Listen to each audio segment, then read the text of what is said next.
እኔ እናት አባት ስለሌለኝ ልጅ መውለድ ፈልጊያለሁ።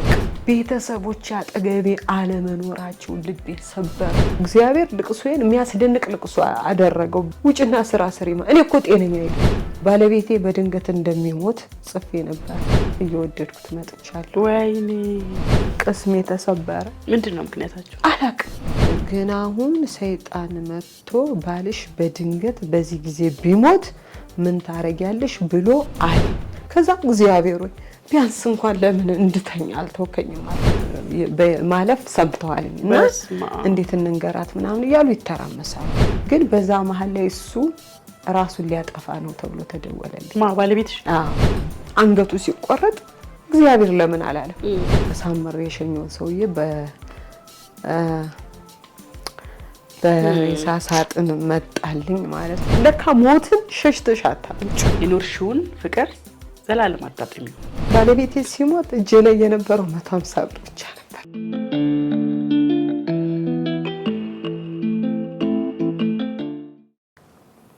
እዚህ በሩ ላይ የሆቴሉ በር ላይ አድራለሁ አለኝ። ከዛ እንደዛ ሲለኝ ደግሞ በጣም አሳዘነኝ። ከዛ ተላቀስን ምናምን በቃ ተመልሰን ተቃቅፈን እንደገና ደግሞ ቤት መጣን አደርነ። ከዛ እህቶቹን ህይወቴ ውስጥ አትግቡብኝ አላቸው።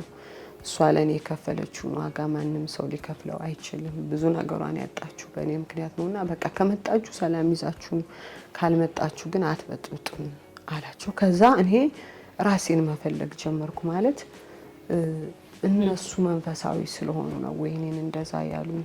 እኔ በእርግጥ በሰይጣን እሱን በሰይጣን ነው ወይ ያስኩት ምናምን እያልኩ ራሴን እንትን ማለት ጀመርኩኝና ከዛ እዛ ጸጉር ቤት ላይ እየሰራው በነበረበት ሰዓት አንዲት የፕሮቴስታንት እምነት ተከታይ ነበረችና እሷን ሳይ በጣም ቀን ነው ሰላሟ፣ ህይወቷ ትልቅ ነች ከኔ በእድሜ ግን እረፍቷ ምናምን በቃ እንትኑ ነበር ነቀፈው ምናምን ነበር። እዛ ክፍለ ሀገር ስለሆነ እንትን ምናምን ይባላልና እሷ ምንም አይመስላትም። ብቻ እሷ አላማዋ ሰው መውደድ ነው። የሻሸመኔ ሴት ናትና አንድ ቀን ቤት የወሰድኳት ቅርብ ነበርኩኝ። ነይ ቡና ልጋብዝሽ እስኪ መጽሐፍ ቅዱስ አንብቢልኝ። አባቴ መጽሐፍ ቅዱስ አለ ግን አንድ ቀን አንብቤው አላውቅም። እኔ ደግሞ በህይወቴ በጣም ብዙ መከራ አሳልፌያለሁና ነፍሴ ማረፍ ትፈልጋለች አልኳትኝ። ስላት አውጥታ የዮሐንስ ወንጌል መጽሐፍ አነበበችልኝና በቃ መጽሐፍ ቅዱስ አንብቢ ብላኝ ሄደች። ከዛ በኋላ መጽሐፍ ቅዱስ ማንበብ ፈለኩኝና መፈት ማለት ቤተሰቦቼ ለምንድን ነው ክርስቲያኖች ናቸው? ለምንድን ነው ያን ፍቅር ያላካፈሉ? ለምንድን ነው ያን ፍቅር ያልሰጡኝ? ለምንድን ነው በዛ ደረጃ የተገፈውት? ለምንድን ነው በዛ ደረጃ የተጠለሁት አልኩኝና የሆነ ውሳኔ ከመወሰኔ በፊት እህቴን ማግኘት ፈለኩኝ። እሱን ያሳደገችኝ ያልኩሽን ታላቋን እህት ያገኘዋትና ለአንዴና ለመጨረሻ ጊዜ የ5000 ብር ሱቅ ክፈችልኝ አልኳት። በቃ ያኔ ብር በጣም አለ አሪፍ ላይ ነው ያሉት ምናምንና የ5000 ብር ሱቅ ክፈችልኝ ስላት በታሪክ አለች። ኧረ ተይ አልኳት። በቃ አሁን አንቺ ከማትፈልጊው መስመር ወጥቻለሁ፣ ራሴን እየመራው ነው። አሁን ግን የሚያግዘኝ ሰው ፈልጋለሁ። በቃ የ5000 ብር ሱቅ ብቻ ባረግ ብሰራት አስታውሳለሁ 400 ብር ሰጣኝ ሄደች። ከዚህ በኋላ እግዚአብሔር ነው ዘመድ ያልኩኝ ቆረጥኩ በቃ። ከዛ ራሴን ፈለኩ፣ አነበብኩ። ከዛ ቸርች ሄድኩ ማለት ነው። ቸርች ሄድኩኝ፣ ቃል ተሰበከ። የዛኔ በጣም አለቀስኩ። ማለት አስታውሳለሁ ይቺ ሉቃስ ወንጌል ያለችው ያቺ ልትወገር የነበረችው ሴት ስለ እሷ ሴት ነበር የሚያወራውና የጌታዋ ነገር ስትነካው ሰዎች ምን ይሉላት እንደነበረ ይቺ ሴት ማን እንደሆነች ቢያውቁ ኑሮ ይሄ ሰው አምላክ ቢሆን እንዴት ይነካታል ምናምን ያሉ ይጸየፋት ነበርና እርሱ ግን አውቃለሁ ብሎ እነሱን የኮነነበት መንገድ እሷን ያጸደቀበት መንገድ ስሰማ ለካ እግዚአብሔር እኔን ነው የሚወደኝ አልኩኝ። ለካ ቤተሰቦችን አይደለም። በፊት ምን አይነት ተጽዕኖ አድሮብኛል መሰለሽ? እኔ እንደማልጠቅም እንደማልፈልግ እስቲል እግዚአብሔር ራሱ እንደማይቀበለኝ ነበር የሚወረወሩብኝ ቃላቶች የነበረው። ሞር እህቴ በጣም ነበረ ስነ ልቦና የኔ ጎድ ማለት ሌላ ሰው ስታልፊ ቢሰድብሽ ኦኬ ምንም አይመስልሽም። የራስሽ ሰው ግን አንቺ ላይ ተስፋ ሲቆርጥ ማየት በጣም ከባድ ነገር ነውና ከዛ በቃ ከዚህ በኋላ እዚህ ቤት አልወጣም አልኩኝ ማለት ነው። ከዛ ሳላስበው ያ የጫት ህይወት ጠፋ፣ ያ የሽሻ ህይወት ጠፋ። ወዲያውኑ እንደውም እኔ ምን ሆንኩኝ በዙሪያ ያሉትን ሰዎች በሙሉ ለወጣን። እኔ ወጥቻለሁ፣ በቃ ይሄው ኑ እዚህ ጋር እንደዚህ ያለ እግዚአብሔር ይለውጣል፣ እግዚአብሔር ይቀየራል። እና ማመን አቃታቸው ጓደኞች። አንቺ ጫትተሽ ምናምን እንዴት እንደተውኩት አላውቅም እኮ ነው ማለት አላውቅም። ግን ሌላ ነገር እየገባብኝ ሲመጣ ያ አመተው ማልችለውን ነገር እየተውኩት ከዛ ልክ የመጀመሪያ የመሰከርኩለት ለባሌ ነውና እኔ እኮ ጌታን ተቀበልኩ ምናምን ስለው ምናምን አለኝ። አልኩት እንዴት ሆነሽ ምናምን ሲለኝ እንደዚህ ቦታ ሄጄ ስለው እሱም ለካ ሄዷል እሱም በሌላ ጊዜ መጥቶ እኔም እኮ ጌታን ተቀበልኩ ሲለኝ እንዴት ብለህ ምናምን አልኩት። መጀመሪያ ላይ ቻሌንጅ አድርጎኝ ነበርና ከዛ በጣም ተገረምኩኝ። ከዛ በቃ ቆመ ያ ነገር ጠፋ። ከዛ በእግዚአብሔር ፊት ራሴን ማሳለፍ ፈለኩ። ግን ለምን እንደሆነ አላቅም እረፍት አይሰማኝ ማለት የሆነ መተማመን ወይ በባሌ ይሁን ወይስ ሹፌርም ስለሆነ ይሁን አላቅም። ወጣለሁ መንጃ ፈቃድ አወጣሁ። ከዛ ደግሞ ባጃጅ ገዛው፣ የባጃጅ ሹፌር ሆንኩኝ። ከዛ ደግሞ ባጃጅ ነዳ ነበርና ግን እሱን ይተርቡት ነበር ጓደኞቹ። አንተም ሹፌር እሷም ሹፌር፣ ኧረ እባክህ ልጅቱን መኪና ላይ ወጥቶ እንዳይገላት ምናምን ሲባል አስቆመኝ ማለት ነው። ከዛ ደግሞ ፀጉር ቤት ከፈትኩኝ። እሱንም ስከፍት ደግሞ በመሃል ላይ ልጅ መውለድ ፈለኩ። የሚገርምሽ ነገር እኔ እናት አባት ስለሌለኝ ልጅ መውለድ ፈልጌ አላውቅም። ለምን እናቴ በጣም በምታስፈልገኝ ሲዝን ነው ጥላኝ ሄደችውና የሆንኩትን ሁሉ የሆንኩት እናት ስለሌለኝ ነው። ዛሬ በጣም ለትውልዱ ማስተላለፍ የምፈልገው በዚህ ዘመን ታውቂያለሽ ያለ አባት ማሳደግ ቀላል ይመስላል። ያለ እናት ማሳደግ ነው እንደዛ አይደለም ማለት በህይወትሽ ውስጥ የሆነ ጉድለት አለ። ስቲል በህይወት እንኳን ኑሮ አብሮ አለማደግ የሆነ ጉድለት አለና እኔ ሁለቱንም ጉድለት በደንብ አውቃለሁ። አባት አለመኖር እና እኔ ነገ የሆነ ነገር በሆን ልጆችን ማን ሊያሳድግልኝ ይችላል ብዬ መውለድ አልፈልግም ነበርና ግን እሱን ሳይ እሱ በጣም ያሳዝነኛል። ታውቂያለሽ ልፋቱ እኔን የሚወድበት መንገድ ምናምንና በቃ ላንተ ልጅ መውለድ እፈልጋለሁ አልኩትኝና ስሞክር ልጅ አይመጣም። ያኔ 6 ዓመቴ ነው 20 ዓመቴ ነው።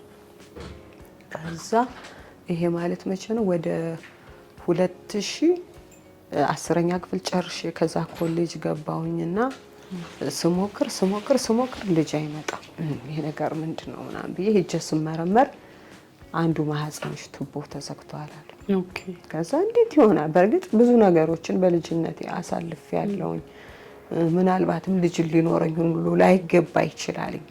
በልጅነቴ አካሌ ተጎድቷል ምናምን ግን ለሱ ልጅ ባለመስጠት ያለቀስኩ ማለት ነው የዛን ቀን።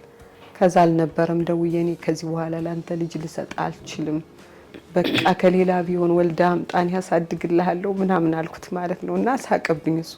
አንቺ ራሱ እኮ ገና ልጅነትሽን አልጨረሽም እያሳደግኩሽ እኮ ነው እዚህ ያደረስኩሽ አለኝ ማለት ነው። እና አንቺ ለኔ ልክ እንደ ልጅ ነሽ አለኝ። የእውነትም ነው። የሚገርምሽ ነገር ልጅ ከመውለዳችን በፊት ሲመጣ ኬክ፣ ቸኮሌት፣ አሳ ምናምን ይዞ ሃይሚዬ እየመጣው ነው እየመጣና ልክ ሰው ሲመጣ ኮንዶሚኒየም ነበር በኋላ ላይ የምንኖረውና ብቅ እያለ ነበር የሚያየው። መጣ የሚባል ይባላልና የተለየ ሰው ነው በቃ። ከዛ እግዚአብሔር መቼም ደግሞ ቅርብ አይደለ ራሱ መግለጥ ይፈልጋል በህይወታችን ውስጥና በቃ ልጅ መውለድ አልችልም እንግዲህ ምን እንደማደርግ አላውቅም ብዬ ፀጉር ቤት ጀመርኩኝ። እሱን እየሰራሁ ያለ ለካ አርግዣለሁ። ማርገዜን አላወኩም። 2 ወር ከ15 ቀን ሆኖኛል። አብራኝ የምትሰራው ልጅ ኧረ ፔሬድ መች ነው የመጣ ቀረበ እናትሽ ምናምን ስላት በዚህ ጊዜ እንደዚህ አብረን ያደርን ጊዜ እንደዚህ ነኝ ብለሽኝ ነበር ስትል 2 ወር ከምናምን ሆኖኛል። ሄድኩ እየበረርኩ ክሊኒክ ሲሄድ እርግዝና አለ አለኝ። እውነትህን ነው ዶክተር? እኔ እንዴት ነው ምናምን እንዴ ወጣት እኮ ነሽ ገና ምናምን ሲለኝ አይቶ ምናምን አልኩና እዛ አትወልጅም የተባልኩበት ሆስፒታል ሄድኩኝና የዛሬ አመት አካባቢ አትወልጅም ብላችሁኝ ነበርና አረገዝኩ ስላችሁ እንዴት ውጭ ሀገር ሄደሽ ታከምሽ ምናምን ሲሉኝ ምንም አልታከምኩኝም ግን አርግሻለሁ ስለው ኮንግራ እንኳን ደስ አለሽ ግን በጣም ይገርማል ምናምን ብሎ ኬዜና አውጥቶ ሲማመን አቃተው ዶክተሩ። ከዛ በጣም ደስ አለኝ። የእሱን የልጅነት ፎቶ አወጣውና ቁም ሳጥን ላይ ለጥፌ ቁርጥ ይሄን የመሰለ ልጅ ነው የምፈልግ እግዚአብሔር፣ ሌላ ምንም አይነት ልጅ አልፈልግም እያልኩኝ ያው ጾታ ቀየራ የመጀመሪያ ልጅ እሱ ነው የምትመስለውና ሴት ተወለደች። በቃ በጣም ደስተኞች ሆነን በቃ ከእግዚአብሔርም ጋር ያለኝ ህይወት በጣም ጥሩ ሆነ ከባሌም ጋር ምናምንና በቃ ከዛ በኋላ በህይወቴ ማጣት የማልፈልገው ልጅም ምናምን ሳይሆን እሱን ብቻ ሆነ ማለት ነው። አዎ በጣም ነው በቃ እንዴት ልበልሽ፣ ይሄ የምትወጁ ሳይሆን ሰውን እንደምትወጁ ነው አይደል እርግጠኛ የምትሆኙ፣ እንደሚወድሽ እርግጠኛ አትሆኝም። እኔ ግን እሱ እንደሚወደኝ ነበር እርግጠኛ የነበርኩትኝና በቃ በጣም ነው አይኑን ነው የማየው ምናምን ብሎ ሲመጣ ዛሬ ምግብ አልበላም ዛሬ እንደዚህ ሆናል ምናምን ነው የምለውና መሀል ላይ መታመም ጀመረ እሱ። ኦኬ ያማዋሪ ሲሄድ ጉበት ነው ይሉታል፣ ጨጓራ ነው ይሉታል ምናምንና የመጀመሪያ ልጃችን ከተወለደች በኋላ ከዛ በቃ በጣም ግራ ገባኝ፣ በጣም ተጨነኩኝ። በቃ መጨረሻ ላይ እንደውም ሊሞት አፋፍ ደርሶ አፔንዲክስ ተብሎ ተሰራለት ምናምንና ከዛ በኋላ ጤና እያገኘ አይደለምና በጣም መጨነቅ ጀመርኩኝ። እግዚአብሔር ሆይ ምንድነው በህይወቴ ላይ ማድረግ የፈለከው? እኔ አሁን እሱን ከወሰድኩብኝ ካንተ ጋር አልቀጥልም። ተመልሼ እኔ ምን ልሆን ነው? ጠጭ ልሆን ነው? ተመልሼ እኔ ምን ልሆን ነው? አጫሽ ልሆን ነው? ምክንያቱም እሱ ማለት ለኔ ህይወቴ ነው። ታውቂያለሽ፣ ልጅነቴን ነው የከፈልኩ። በማንም ሊነካው ሊረግጠው የማይችለውን ህይወት የረገጥኩት ከሱ ጋር ለመኖር ብዬ ነው እንጂ ምንም ጎሎብኝ አይደለም እኮ። በቃ ተገፋችኝ አክስቴ ጋር የሆነ የሚቀባበልኝ ዘመድ ነበረ። ላይመችሽ ይችላል እንደ እናት እንደ አባት ቤት፣ ግን በቃ ለሱ ያን ሁሉ ጨርሻለሁ። እሱ ጋር ላይፌ እሱ ጋር ጨርሻለሁኝና በቃ እግዚአብሔር ምን ልታደርግ ነው ማለት ጀመርኩ። ከዛ በጣም ተጨነኩኝ። ከዛ ለቸርች ራሱ ሳልነግራቸው ብድግ ብዬ ተመልሼ እዛ የተወለድኩበት ከተማ ቤት ነበረንና ኮንዶሚኒየም እዛ ሄድኩኝ ማለት ይዘሽው? አዎ ይዤው ሄድኩኝ ማለት ቢሞት እንኳን እዚህ በቃ እግዚአብሔር እንዳይሰደብብኝ ምናምን አልኩኝ። ታውቂያለሽ አንዳንዴ ወደ እግዚአብሔር ስትጠጊ የሆነ ነገር ሀፕን ሲያርግ ህይወትሽ ውስጥ እንዴ እግዚአብሔር ጋር ነበረች እንዴት እንደዚህ ሆነባት ማለት የሆነ ነገር እየሰራሽ እኮ ጥፋት ሲመጣ ይገባታል ምናምን ይባላል። ግን በሌለሽበት ስትፈተኝ እግዚአብሔር የትዶ ነው ያስበላልኝና ከዛ ይዤው ሄድኩኝና እዛ ቤት አስቀመጥኩት። በሰዓቱ በቃ ለሕክምና ምናምን ያልነበራችንን ጨርሰን ነበረ። በሽታው ምንም አይታወቅም፣ ግን ብዙ ብር አወጣንና ስራ መስራት ፈለኩኝ። ስራ ለመስራት ደግሞ የነበርኩበት መንፈሳዊ ህይወት የትኛውንም ስራ መስራት አልችልም። ብቻ ግን እህቴም በዛ ሰዓት አረብ ሀገር ነበረችና እሷ ለበዓል መዋያ ብላ ትንሽ ብር ስትልክልን በዛ የሆነ ቤት ተከራየውና ቡና ምግብ ምናምን ጀመርኩኝ። ልጄንም እዛ ወስጄ ግማሽ ሴሚስተር ላይ ነው እንደውም አስታውሳለሁ የሄድኩትኝ። ልጄንም ግማሽ ሴሚስተር አስገባኋትኝ፣ እዛ ጀመረች። ከዛ ባሌ ተሻለው ደህና ሆነና ወጣ ማለት ነው። ያው እንግዲህ እኔ ደግሞ አንዴ እዛ ስራ ጀምሬ ያለሁኝ ጎን ለጎን አልኮል ካልሸጥሽ መምህራኖች ነበሩ። እኛ ሻይ ቡና ቤታችን ተጠቅመን ነው የምንወጣና ቢራ ምናምን የሚጨምርበታሉ። ይሻልኩኝ እሱን እያደረኩ እያለ ልጄ ሰርቪስ የሚሰጣት ሹፌር ወደደኝ ማለት ነው። አንቺን? አዎ ባልሽ እያለ? ባሌ እያለ ማለት ነው። ወደደኝ። እንደወደደኝ አይነግረኝም፣ ግን በቃ አክቱ ምናምን ይታወቃል። በወጣሁበት ይወጣል፣ በገባሁበት ይገባል ምናምን እንደዚህ ስልኬ ላይ ይደውላል። ያው ባለትዳር መሆኔን ያውቃል ምናምን እና ምን ፈልገህ ነው ምናምን ስለው እኔ በቃ ምንም ዝም ብዬ ግን ወድጄሻለሁኝ አለመወደድ አትችይም ምናምን አለኝ። አይ መውደድ መብት ነው አልኩት። ከዛ ምን አመች ሆነለት መሰለሽ ለሱ እዛ ስራ መጀመሬ ለመምጣት ለሱ እድል ሆነለት። ከዛ በፊት ጠዋትና ማታ ነው የምንገናኘው ልጄን ስቀበልና ልጄን ሸኝ ማለት ነው። ከዛ መምጣት ጀመረ። ያው በልጄ በደንብ ልጄን ትሪት ያረጋታል። ልጄ ትንሽ አልቃሻ ነበረችና እሷን ትሪት ያረግልኛል። ከዛ ባሌ ሄደ ስራ ጀመረ። ነገሮች ተስተካከሉ። ከዛ አላውቅም ምን እንደሆነው የሆነ ሰዓት ላይ ደውሎ በጣም ሰደበኝ ማለት ነው። ባለቤትሽ? አዎ ማለት በህይወቴ ሊለኝ የማይገባውን ቃላቶች ሰደበኝ። በቃ አንቺ ሸርሙጣ ነሽ ምናምን በቃ አሁን ቤት ውስጥ ያለውን እቃህት የመታት ወስዷለች ምናምን አለኝና የሆነ ሰው መሰለኝ ታውቂያለሽ፣ የሆነ ሌላ ሰው ማለት ነው። በህይወቴ አይቼው የማላውቀው ሰው ሆነ። አንተ ነህ ይሄንን የምትናገር አልኩት። አዎ ለኔ ሁሉ ይገባኛል ያልከኝን እንኳን ቢሆን ለኔ እንደዚህ ማለት ምን ሆነ ነው ባንዲ እንደዚህ ምናምን ስለው ለካ ድጋሚ እህቶቹ ገብተው እየበጠበጡት ነው ታውቂያለሽ አምሮ። ከዛ ያኔ አንጀት የተቆረጠ ልክ ከሱ ወጥቶ የማያውቅ ቃል ሲወጣ ወዲያው እንግዲያው አልኩት አሁን ፍቺ መፈጸም ፈልጋለሁ። 80 ያለ ወዲያው አዎ አሁን መፋታት እንፈልጋለን አልኩት። ምክንያቱም አስቢው እንደገና ከመንፈሳዊ ህይወት ወጥተሽ እንደገና ቢራ መክፈት ማለት በጣም ከባድ ነገር ነው። ምክንያቱም ልክ እኔ እግዚአብሔርን ካወቅኩ በኋላ የምፈልገው አገልጋይ መሆን ማገልገል ነው የምፈልገው። ለምን እንደኔ አይነት በጨለማ ውስጥ እያለፉ እየኖሩ ያሉ የብዙዎች ምክንያቱም እኔ እዛ ህይወት ውስጥ ስወጣ ብዙ ታሪክ አውቄ ነው የወጣው። አሁን እዚህ ጋር ላንቺ ብናወራው ሰዓት ማይበቃው ግን መጽሐፉ ላይ የተተረኩ ብዙ ታሪኮች አሉ። አሁን ላንቺ አልፎ አልፎ ነው አለፍ ብዬ በጣም ስታነቢያቸው ግን ልብ የሚያደሙ መጽሐፉ ላይ በጣም የሚያስለቅሱ የሚያንሰቀስቁ እንትኖች አሉ። ስቶሪ ያለው በጣምና ያን ሁሉ ነው አሁን እዚህ አውርቼ መጨረስ አልችልም። እንዲም መጽሐፉን ያንብቡት መጽሐፉን ያንብቡትና እያንዳንዱ ሰው እዛ ውስጥ ራሱን እያስገባ ይብዬ ነው ማስበውና ከዛ በቃ በጣም ሰደረኝ። በጣም እንትና አንቋሽሽኝ ምናምን እቃውን ፍሪጅ የቤቴን ፍሪጅ ወስጄ ነበር መሰራ ጂፓሱን እሱን መጥቶ ይወስዱታል ምናምን አለኝ። ማለት በህይወቴን ያስበው የነበረው ለሱ አንደኛው እኔ እንደሆንኩ ነበር ማስበው። በዛ ሰከንድ ውስጥ በቃ ከማቴሪያል እንኳን አነስኩ ማለት ነው። ከዛ እንፋታ አልኩት። እንድንፋታ ፈልጋለሁ 80 አንቀደድ አልኩት ስለው በቃ እሱም አንቺማ እንደፈለግሽ መሆን ስለምትቺ ምናምን ያስቀመጥሽውን አስቀምጠሽ ምናምን እኔ በታሪክ እኔ እንደዚህ አይነት ሴት በሆን ኑሮ በህይወቴ ውስጥ አንተን ምንም ሳይኖርህ አልከተልህም ነበረ አልኩት። ምክንያቱም ብዙ እድሎች ነበሩ፣ በጣም ብዙ ትልልቅ ሰዎች የማግኘት ባለ ሀብቶች ምናምን እንደነገርኩሽ እስከ ፈረንጅ ድረስ ይዞኝ ሊሄድ ፓስፖርት አውጭ ብሎ ምናምን እንደው አለፍኩት እንጂ አሁን ትምህርት ቤት ከገባሁ ሁሉ ትምህርት ቤት ሁሉ አስፈልጎኝ መጥቶ አግንቶኝ ሁሉ ምናምን ያቃል ማለት ነው። ይሄ ማክስ ያልኩሽ ፈረንጅና ያን ሁሉ ነው እንግዲህ ሚስ ያደረኩኝ። በቃ ካለሱ መኖር አልችልም ብዬ ያን ነገር ያረኩትና የዛኔ ግን ልቤ ተሰበረ ማለት ነው። በዛ ውስጥኜ ልጁ መጣ እኔ ጋር ሹፌሩ የልጅ ሹፌር መጣና ምን ሆነሽ ነው ምናምን አለኝ። ዞር በልልኝ ምናምን ምን ፈልገህ ነው ወንዶች አንድ ናችሁ ምናምን አልኩት።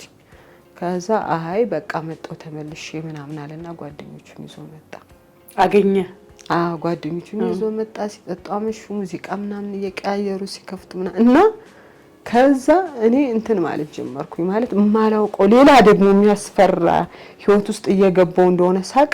የሚገርምሽ ቢራ ልከፍትላቸው ሰዋጣ ቢራው ከጄ እየሾለከ ይሰበራል ምናምን የሆነ ድንጋጤ ውስጥ ገባው። ማለት የሆነ አንዳንዴ ይሄ መንፈስሽ ያቃል አይደለ የሆነ ነገር ሀፕል ሊያረግ ሲል እንደዛ ተሰማኝና ከዛ እኔም ደግሞ እንደገና መጠጣት ፈለኩኝ።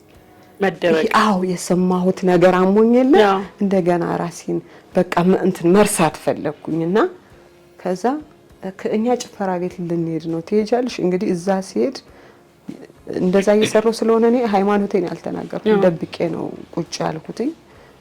ግን እዛ ከተማ ተመልሼ ሲሄድ ማንም አያቀኝም። ልጁኝ ስለወጣው ማንም አያውቀኝም፣ አያስታውሰኝም። የሚያውቁት ደግሞ አብዛኛዎቹ ቤተሰቦቼም ወደ አዲስ አበባ ሽፍት አድርገዋልኝ። ከዛ ሻልኳቸው ሄድኩኝ። በቃ ክለብ ገባሁ። ከዛ መጨፈር ተጀመረ፣ መጠጣት ተጀመረ። ከዛ እኔ ማበድ ጀመርኩ፣ መጮህ ጀመርኩ። ከዛ ለባሌ ስልክ መደወል ጀመርኩ። አንተ ነህ እኔን እንደዚህ ብለህ ያልከኝ፣ አንተ ነህ እንደዚህ ያልከኝ፣ እኔ ለአንተ ስንት ነገር ሁኜ ከዚህ በኋላ እንዳትፈልገኝ በቃ ትችያለሁ ምናምን እያልኩኝ የዛን ቀን ሳለቅስ አመሸሁኝ። ከዛ ሳላስበው ለካ ልጁ እየወደድኩት መጥቻለሁ። ወይኔ ከዛ ከባሌ ጋርም ያለው ነገር ተቋረጠ ማለት ነው። ተለያያችሁ? እንደዚህ በፍርድ ቤት ደረጃ ምናምን አልተለያየንም፣ ግን ተለያየን። በቃ አይመጣም። ከዚህ በኋላ አንተም የራስህን ህይወት ነው እኔም የራሴን ህይወት ነው። ስትረዳኝ ትመለሳለህ፣ ስረዳ እመለሳለሁ አልኩኝ ማለት ነው። ክፍተቱ ያመቹ ነው ያቺ ንግግሩ በቃ የኔ ህይወት እንደገና ከዛ ከልጁ ጋር በጣም ተዋደድን። ልጁ በጣም ወደደኝ፣ እኔም ወደድኩት። በቃ በጣም ተመቻችን ማለት አንዳንዴ ነፍስሽ የምትወደው ሰው አለ፣ አካልሽ ደግሞ የሚፈልገው ሰው አለ። እንደዛ ሆነና አካሌ ይሄኛውን ሰው በጣም ወደደው፣ ነፍሴ ደግሞ ያኛውን ሰው ትፈልጋለች። አካሌ ደግሞ እዚህ ጋር የተመቸው ነገር አለ፣ አብሮ ማሳለፍ የሚፈልገው ነገር አለ ምናምንና እንደዛ እያለን ከልጁ ጋራ ብዙ አብረን ሄድን ማለት ነው። ከዛ መጨረሻ ላይ ወደ ራሴ እየተመለስኩ ስመጣ ምን እያደረኩኝ ነው ምናምን ስል ግን እሱ ጋር ለመመለስ ደግሞ ባህሪው አልመቸኝ አለ፣ እንደምፈልገው አልሆንልኝ አለ። ከዛ በዛ መሀል ላይ ሌላ እርግዝና ተፈጠረ ማለት ነው ከዚህኛው ልጅ ጋር ሲፈጠር ደነገጥኩኝ በጣም ማለት በህይወቴ ከሌላ ሰው ልጅ ሊኖረኝ አስቤ አላውቅም፣ ፈልጌም አላውቅም። እና ያቺ ልጅ ተፈጠረች፣ ሴት ነበረች እና አርግዣለሁ ስለው ይሄኛው ደግሞ ደነገጠ ይመስለኛል። ያልተቋጨ የፍቅር ግንኙነት ነበረው መሰለኝ እሱም እና ደነገጠ። ከዛ ሲደነግጥ እንትን አልኩኝ ማለት ባሌ ጋር ቢሄድ እንደሚቀበለኝ ያውቃለሁ፣ ግን ደግሞ እንዴት ብዬ ነው የምመለሰው የሚለው ነገር በጣም እንትን አለኝ። ግን በዛ መሀል ላይ እሱ ራሱን ሊያጠፋ ነው ተብሎ ተደወለልኝ። ባለቤትሽ? አዎ ራሱን ሊያጠፋ ነውና ካልታረቅሹ በቃ ልታጮ ትችያለሽ ምናምን ተብሎ ተደወለልኝ። ያው ሲደውል ስለማላነሳለት ገመድ ይዞ ምናምን ለካ ሰዎች አስጥለውት ምናምን እንትን ብለዋል። የዛኑ ቀን ተሳፍሬ ተመልሼ ባህር ዳር ገባሁኝ። ባለቤትሽ ጋር? አዎ ባለቤቴ ጋር። ከዛ ምን እየሆንክ ነው ስለው በቃ ራሴን ላጠፋ ነው፣ አንቺን አጥቼ መኖር አልችልም፣ አስቀይሜሻለሁ አለኝ። አስቀይሜሻለሁ ሲለኝ እኔ እኮ እንደዚህ ተፈጥሮ አርግሻለሁ ያልኩት እገርሹ በትክክል? አዎ እንደዚህ ሆኖ አለኝ ስለው ይሆናል እኔ አንቺን ልጅ አሳድጋለሁ አለኝ። በስማ አለኝ። እንደዛ ከባድ ታሪክ ነው በጣም ያንቺን ልጅ እኔ ያሳድጋለሁ አለኝ። ከዛ ይሄኛው በቃ እንትን ብሎብኝ ነበረ ማለት ልቀበል አልቀበል አይነት ነገር ነበርና አናዶኝ ነበርና ወዲያውኑ ልጅ የወለድኳትንም እርጉዙኝ ናና እቃችን ጫንና ወሰደን አልኩት። ባለቤትሽን? አዎ መጣ ወሰደ። ከዛ እንትን አለን መኖር ጀመርን። ግን እኔ የሆነ የሰራሁት ስህተት ስላለ እደበቅ ነበረ፣ ድብብቆሽ ምናምን ከሰዎች ጋር ምናምን ነበረ። በዛ መሀል ላይ ልጅቷ መወለድ ያለባት ጊዜ ያልፍና መጨረሻ ላይ የግል ክሊኒክ ስሄድ አይ ልጅቷ ታፍናለች፣ ትንሽ ከቆየች በህይወት አትኖርም፣ መሰራት አለብሽ ተባልኩኝ። ተሰራው። ልጅቷ አላየኋትም ምናምን 3 ቀን 4 ቀን ቆየችና በቃ ሆስፒታል ወስደው ሲያሳዩኝ ልነካት ፈራው። ታውቂያለሽ የሆነ አንዳንድ ያንቺ እንደማይሆን ስታውቂ የምትፈሪው ነገር የለም። ፈራው። በቃ ሄደች እሷ። በጣም ተሰቃየሁ።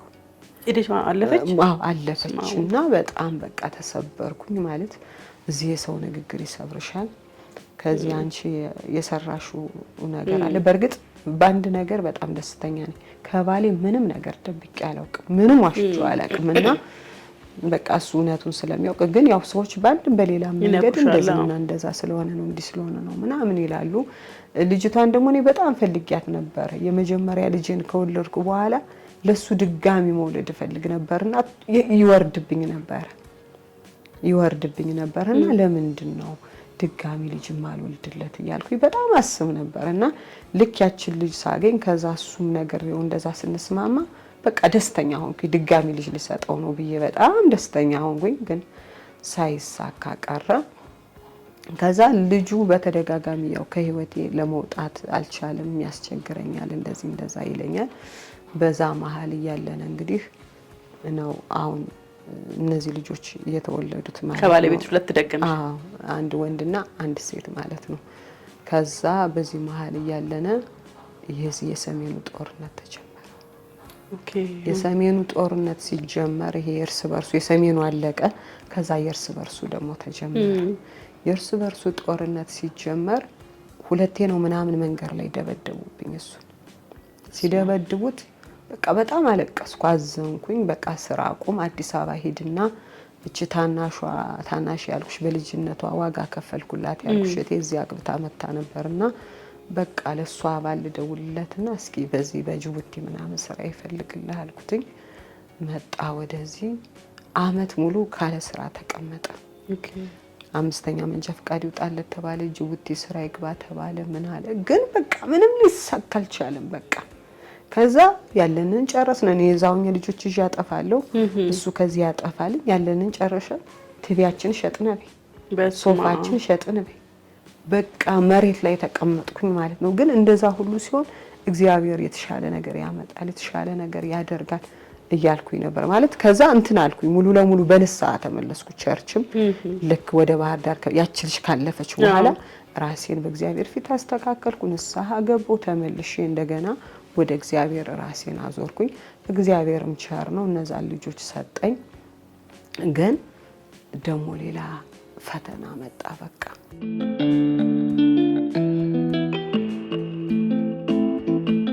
ከዛ ቀይም በሙሉ ሽጬ ጨረስኩኝ። የምናረገው በጣም ቅጡ ጠፋን። ቤተሰቦች እንደነገርኩሽ በዙሪያ ያሉት ሰዎች በሙሉ ምንም ማለት የሰርጋቸው ቀን የምናምናቸው ቀን አብሬያቸው ነበርኩኝ። እነሱ የሆነ ፕሮግራም ሲያደርጉን ያብሬያቸው ነው ልብስ ማሰፋ። የኔ ሰዓት ላይ የሉም እነሱ ምን እንደሆነ አላውቅም። አያግዙሽ በምንም አይነት ሁኔታ አያግዙኝም። እና በጣም እንትን አልኩኝ። እንደውም የእህቴ ባል የተወሰነ ለማገዝ ሞክሮ ነበር። የትንሽ እህቴ ባል ግን አንዳንድ እግዚአብሔር በህይወታችን እንዲያልፍ የሚፈልገውን ነገር በቃ ማሳለፍ ይፈልጋል። ማንም አያስቆመውና ከዛ ከአንድ አመት በኋላ በቃ እዚህ መጣ። ጅቡቲ ሞከረ፣ ጎደለ ይባላል፣ የሆነ ነገር ሆነ ይባላል እና ዜሮ ገባ። እንደውም እኔ ከዛ ከጓደኞቼ እየተቀበልኩ ብር ሁሉ ለሱ መላክ ጀመርኩኝ። ከዛ በቃ ልምጣለኝ፣ በቃ ከገደሉኝ ይግደሉኝ፣ ከኖርኩም ልኖር ብሎ መጣ። መኪና ይዞ እንደወጣ እየተደዋወልን እንግዲህ ሂዶ 2ኛ ቀን ላይ ምናምን እየደወለ መጥቶ ከመሄዱ በፊት የልጄ 1 አመት ልደቷ ነበርና ግን ብር ስለሌለን ፎቶ መነሳት አለብን፣ የገና ሰሞን ነበር አልኩትኝና እንደ ፎቶ ተወጃለሽ አንቺ ደግሞ ምናምን ይለኛል። ዝም ብለ ይሄ የመጨረሻችን ፎቶ ነው፣ በቃ ከዚህ በኋላ ቤትዬ ስታገባ ወይም ደግሞ ስትመረቅ ነው ፎቶ የምንነሳ ብዬ ያበሻ ልብስ ለብሰን ሄደን ምናምን ልክ እንደ መጀመሪያው እንደ ፍቅረኛሞች ከኔ ጋርም ተነሳን፣ ከልጆቹም ጋር ተነሳን። የቤተሰብ ለካ ያ ስንብት ነበረ። ታውቂያለሽ፣ ጥፍሩን ቆረጥኩለት፣ ልብሱን አስተካከልኩት ምናምን። የዛን ቀን ብቻ አላውቅም በተለየ መንገድ በጣም ትሪት አደረኩትና ሸኛውት ማለት ነው። ከዛ በበነጋታው እየደወለ ያው ቶሎ ነው የሚደውልልኝ። በላሽ ወይ ጠጣሽ ወይ ወጣሽ ወይ ልጆቹ ጋር ሄድሽ ወይ ምናምን ይለኛልና አረ ዛሬ ምን ሆነ ነው ፍቅር በጣም ጨምሮብሃል ስለው እንደውም የነዋይን ገዳም የፍቅር ገዳም የሚለው እሱን ልጋብዝሽ ብሎ በሬዲዮ ጋበዘኝ ማለት ነው። አንተ እስካሁን ዘፈን አልተውክም እንዴ ምናምን ብዬ እንትን አልኩትኝ። ለካ እየተሰነባበትን ነው። ከዛ ኑሮ አስጨንቆኝ የለ መጽሐፌን ማሳተም እፈልጋለሁኝ እና እንትን እለዋለሁ መጽሐፋችንን አሳትመን እኮ እኔ እናንተ አስበዋል እጅ ለእጅ ተያይዘን የ20 አመት የትዳር ጉዞ ብለን ቁጭ ብለን ትውልዱን ስናስተምር ስናወራ አሁን እንደዚህ እየተጋባ ለሚፋታው ምናምን ምን አይነት መስዋዕት ለፍቅር እንደሚከፈል ምናምን እለዋለሁ እና እስኪ በይ ምናምን መጽሐፍሽን እኔ ያሳትምልሻለሁ ምናምን ይለኝ ነበርና ከዛ የሆነ ማለዳ ቀን ስደውልለት አያነሳም። ውይ እንደው እሱ ደግሞ ቸልተኛ ነው ስልኩን። ከዛ ግን መጨረሻ ላይ ወደ 5 ሰዓት 6 ሰዓት አካባቢ እኔ ውስጤ እየተረበሸ ነው አልኩኝ። የሆነ ቦታ ስራ ፍለጋ ሄጄ እና ውስጤ እየተረበሸ ነው አላውቅም። ስልኬን ደግሞ የዛን ቀን ፎርማት ይሄ መጽሐፌን በስልኬ ኤዲት ላደርግ ፎርማት ላስደርግ ስልክ ቤት ትቼዋለሁኝ እና ከዛ ለካ ጓደኞቼ በሙሉ ለካ የሱን ማለፍ ሰምተዋልኝ እና እንዴት እንንገራት ምናምን እያሉ ይተራመሳሉ። እኔ ደግሞ በቃ ምንድነው የልጅ ውስጤ እየተረበሸ ነው እና ብዬ እጄ ስልክ የሚሰራው ልጅ ቶሎ በል ውስጤ ጥሩ አይደለም ስልኬን ስጠኝ ብዬ ሲሄድ የልጅነት ጓደኛዬ ነበረች። በጣም ልጆች እያለን አብረን የነበረንና ደወለች። ከዛ ከ10 ዓመት በፊት ምናምን ነው ተደዋውለን የምናውቀው። ዛሬ ከወዴት ተገኘሽ እንዴት ደወልሽ ስላት አይ መኪናው እኮ ወድቆ ምናምን ስትለኝ እና ምን ሆነ አባዬ ነው የምለው ልጆች ከመጡ በኋላ እማዬ አባዬ ነው የምንባባል ልጆቹ በስም እንዳይጠሩልና እና ምን ሆነ አባዬ ስላት አይ እሱን አላውቅም ግን ብቻ መኪናው ወድቋል አሉ ስትል ልክ ከታክሲ ወርጄ ወደ ቤቴ ደረጃ እየወጣሁ ነበርና ከዛ ስልኬን ወረወርኩትና መራጀት ጀመርኩ ማለት ነውና አላስታውስም ምን እንደው ማለት ይሞታል ብዬ ሳይሆን ማለት ይቺ ሴት ቀን ጠብቃ እንደደወለችብኝ ገባኝ። ታውቂያለሽ አንዳንድ ሰዎች ቀን ይጠብቃሉ ታውቂያለሽ አንቺን መጥፎ ዜና ለመንገር ቀን የሚጠብቁ ሰዎች አላውቅም ግን የዛን ቀን እንደዛ እንደምትፈልግ ያወቅኩት ለምን እንደሆነ ታውቂያለሽ ሰወልድ ደውላልኝ አታውቅም። ኦኬ ከዛ በፊት በምንም ሁኔታ ደውላልኝ አታውቅም። ከዛ በኋላ የልቅሶ ቀን መጣች ቀበረች። ከዛ በኋላ መታጣቀም ደውላልኝም አታውቅም እና እንዴት መሞቱን ካወቀች ለምን መታ አልነገረችኝ? እሷ መሞቱን ታውቅ ነበር። እኔ ግን በሰዓቱ የመሰለኝ ከፍተኛ አደጋ ይደርሳበት። ምክንያቱም 10 ምናምን ዓመት ሲሾፍር አንድም ቀን አደጋ ደርሶበት አያውቅም። በጣም ጎበዝ ነው፣ በጣም ጠንቃቃ ነው።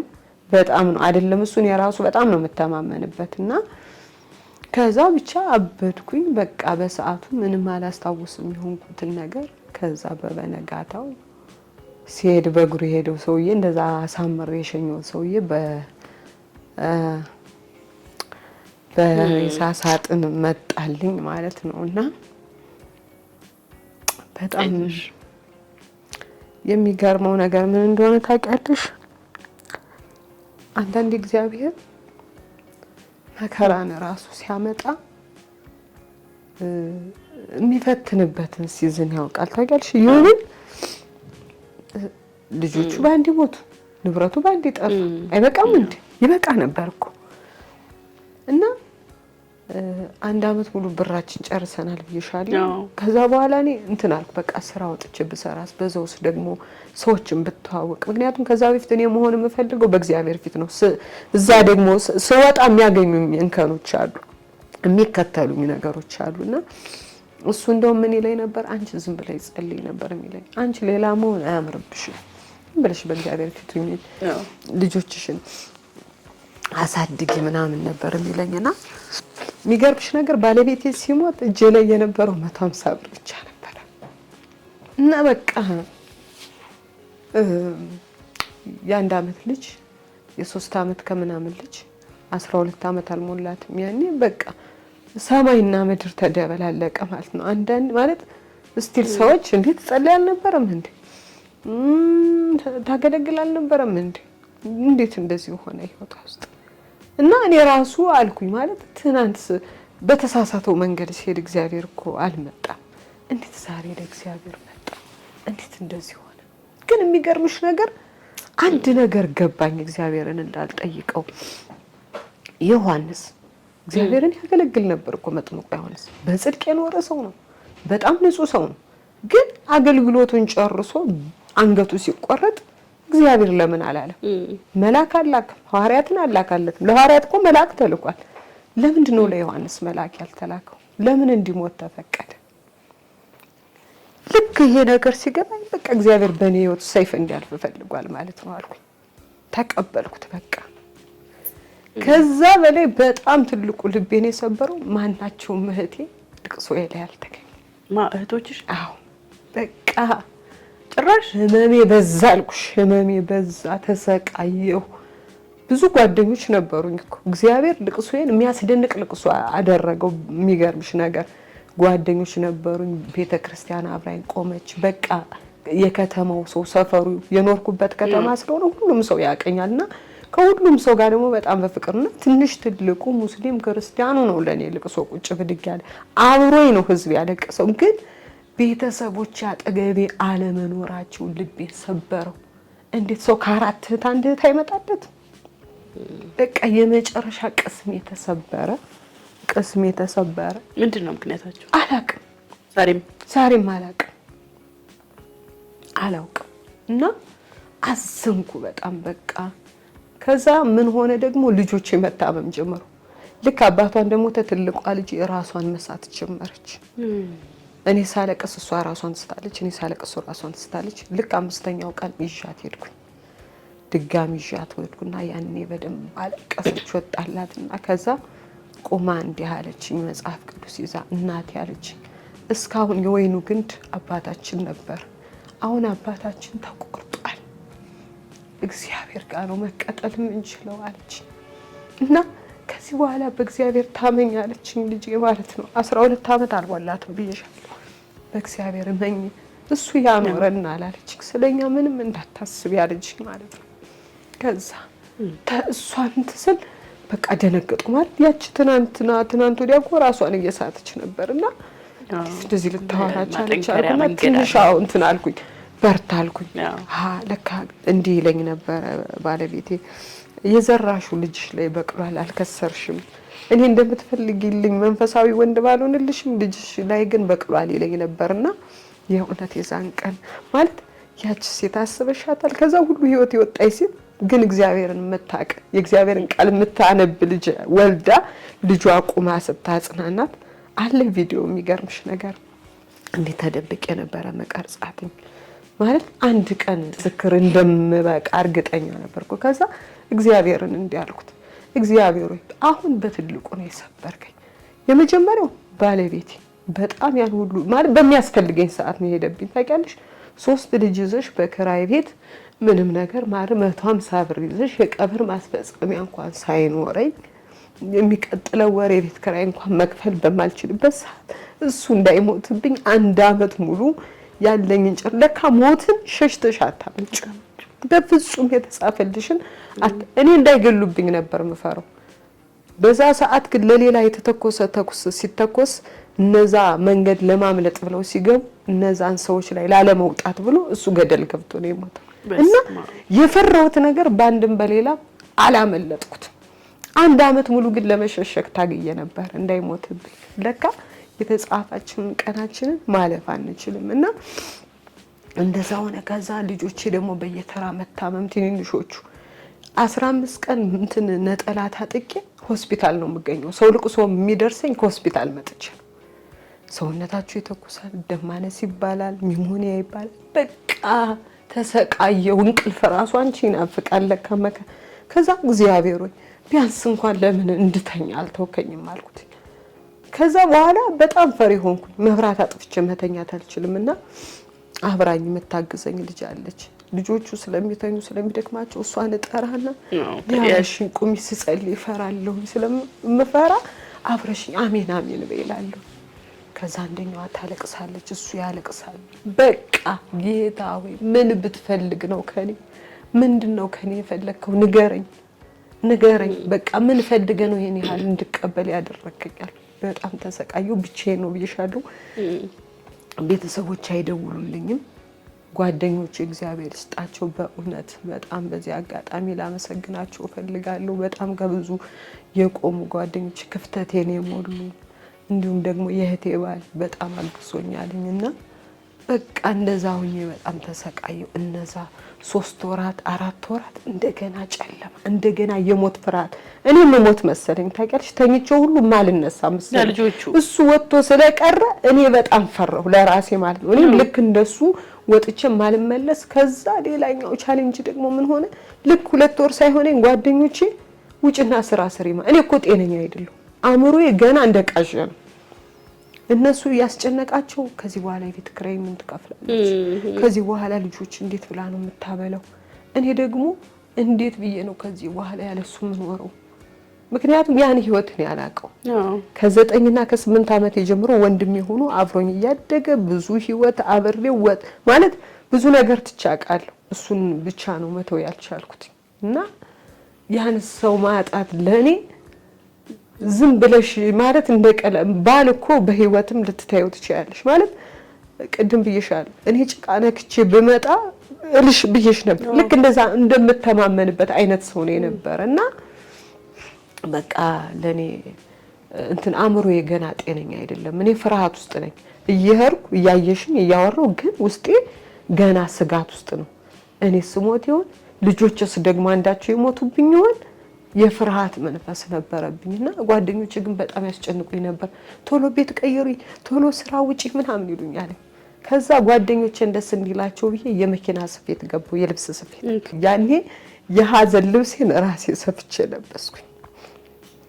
በቃ ወጣው ማለት ነው። ስንት ወር ነው ካለፈ? አሁን 10 ወር ሆኖታል። 10 ወር? አዎ። እና ልክ ግን እኔ ከቤት የወጣሁት 2 ወር እንኳን ሳይሞላው ነበር። ምክንያቱም ልጆቼ እንደዛ እየታመሙ ያስቸግሩኝ ነበር። ከዛ በኋላ ደግሞ ሰው አረ ቤቱን ቀይሪው፣ አረ የሆነ ነገር በይ ምናምን እና ታወከ ውስጤ። ከዛ በቃ ልብስ ስፌት ልማር አልኩና ወጣሁ። ግን የሚገርምሽ ነገር የራሴ ልብስ ጥቁር ልብሶቼን እየሰፋሁኝ እየለበስኩኝ ተምሬ ወጣሁ። ከዛ ወዲያው ትራሶች እየሰራሁ ማስተዋወቅ ጀመርኩ ምናምን። ከዛ ሳየውም እሱ ብዙ እንትን የሚል አይደለም ምናምን እና ከዛ ከተማ ላይ ከቆየው እንደምጠፋ ገባኝ። ማለት ይሄ ስነ ልቦና ጫናዎች፣ ቃላቶች ምናምን ማለት አንዳንዴ ሰው ቶሎ እንድትወርጅለት ይፈልጋል። ቶሎ በቃ ከሆነ ነገር እንደዛ አይቻልም። ህይወት ራሷ ናት እኮ ስቴፕ አለው፣ መውረድ ሁሉም ስቴፕ አለው እና መውረድ የሚባለው ነገር ዝቅ ማለት የሚባለው ነገር ለኔ ግራ ገባኝ። ማለት ከኔ በላይ እኮ ዝቅ የሚያሰኘውን ህይወት ያየ ሰው የለም። ግን ሰው ትናንትናሽን ስለማያውቅ ዛሬ ነው የሚያውቅሽ እና ዛሬ ነው የሚለካሽ። እኔ ደግሞ አውቀዋለሁ፣ የማይነካውንም ነክቻለሁ በ13 እና በ14 ዓመት። ከዛ በላይ ዝቅታ የለም። አሁን የትኛውን ዝቅታ ልንካው? የትኛው ነው ያልነካሁት? በቃ ምንም ማንም ምንም ሊረዳሽ አይችልም። ግን እንዲህ አልኩት፣ እግዚአብሔር ሆይ አሁን በጣም በመወደው ነገር መታል። እንግዲያውስ ከዚህ በኋላ ልጆችን አንተ ታሳድጋለህ። እኔ ነጭ ልብስ የምለብሰው መጽሐፍ የታተመ ቀንና መታሰቢያነቱ ለባሌ ያልኩ ቀን የዛን ቀን ነው ነጭ ልብስ የምለብስ አልኩት። እግዚአብሔርን አወራሁት። ከዛ አዲስ አበባ መግባት ነው። አዲስ አበባ ስመጣ እስቲ እህቶቼ ያውቁ የኢንሹራንስ ብር ወደ 120 ምናምን ሺህ ብር ተቀበልኩኝ። የ3 ወር ቤት ኪራይ ከፈልኩ ምናምን። ለልጆች የሚበሉትን ነገር አዘጋጀሁኝ። መጣሁ ገባሁ። እዚህ ስመጣ ደግሞ አንድ ብር እጄ ላይ የለም። 5 ቤተሰብ ሆነን ነው የመጣነው፣ በፕሌን ነው የመጣነው። ቤት ተከራየው። ልክ ከ5 ቀን ከ6 ቀን በኋላ ሳይ እጄ ላይ ብር የለም። ስጋት አለብኝ። ምክንያቱም ማንም ከጎኔ የለም። ገብቶሻል?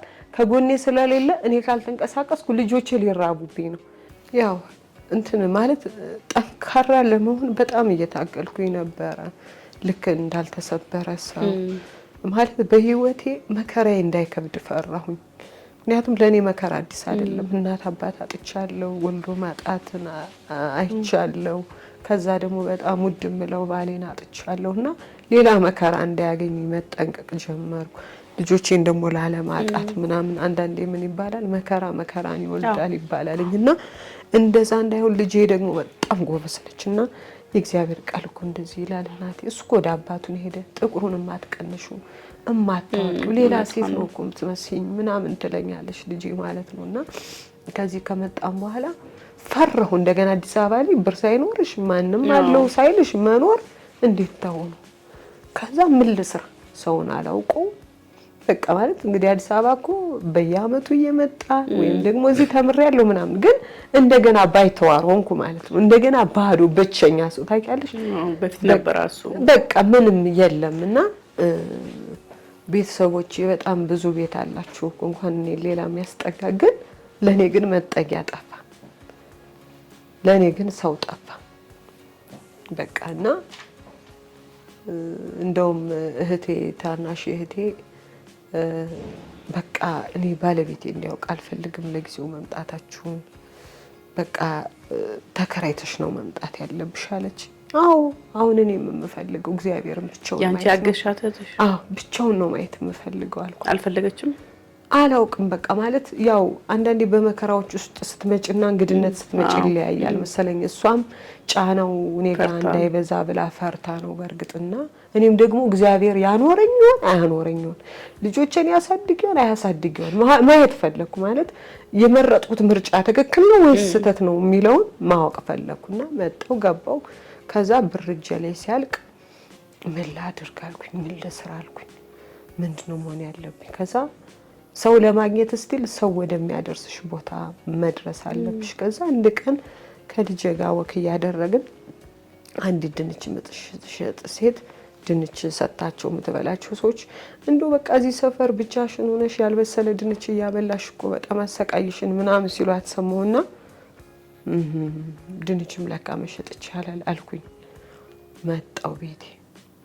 ከዛ በየግሮሰሪው 1-2-3 ግሮሰሪዎች አሉ። ሄድኩኝና እዚህ ባቄላ መሸጥ እችላለሁ አልኳቸው ማለት ነው። ከዛ ድንግጥ ይላሉ ሲያዩ ማለት እንዴት ነው እቺ ሴት ባቄላ የምትሸጠው አይነት ነገር ማለት ልክ እነሱ የሚያሳዩኝ ሳይል መልሶ እኔን ያመኛል። ታውቂያለሽ ያለ ስፍራዬ ነው የተገኘው እኮ እግዚአብሔር ያያ ያለ ቦታዬ ነው የተገኘው። ከዛ ልክ ያንን ነገር ስሰጣቸው ሲያዝኑልኝ የበለጠ እኔ ያመኛል። ያዝኑልኛል። እንዴት እዚህ ተገኘች አይነት ነገር ይላሉ። አንዳንዴ በህይወትሽ የምታስቢያቸው መልካም ነገሮች አሉ ማለት ከዚህኛው ስቴፕ በኋላ ይሄኛው ከዚህኛው ስቴፕ በኋላ ይሄኛውና አስበው የነበረው እሱ በህይወት በነበረበት ሰዓት በቃ ይሄ ቀን አልፎ እሱ የተሻለ ስራ ይዞ ከዛ አብረን በቃ ልጆቻችንን መጽሐፍ የታትሙ አብረን ብዙዎችን እናስተምርባታለን ብዬ አስብ ስለነበረ ማለት በዛ ነግሬሻለሁ ማይነካ ቦታ ነግቼ ነው የመጣው። ግን ደግሞ እንደገና ከ20 አመት በኋላ እኔ የሰው ፊት ይገርፈኛል በዚህ መንገድ ብዬ አስቤ አላውቅምና ከዛ ያችን ባቄላ ያዞርኩኝ እሸጣለሁኝ። እሱ ያኔ አሁን አይደለም እሸጣለሁኝ። ከዛ ማታ ላይ ደግሞ ድንች ቀቅላለሁ። ቀቅልና የቤቴ ፊት ለፊት ላይ እቀመጣለሁ እና ሰዎች በጣም ይደነግጣሉ ማለት ነው። ያው አሁን ነው ሻርፑን ያወለኩት ጥቁር አሁን ነው ልጄ ቃል አስገብታኝ ነው ያወለኩትኝና እሸፋፈናለሁ። ግን ሰዎቹ አይተውሽ እዛ ቦታ ላይ እንዳልነበርሽና ትክክለኛው ቦታሽ ያ እንዳልሆነ ያስታውሱኛል።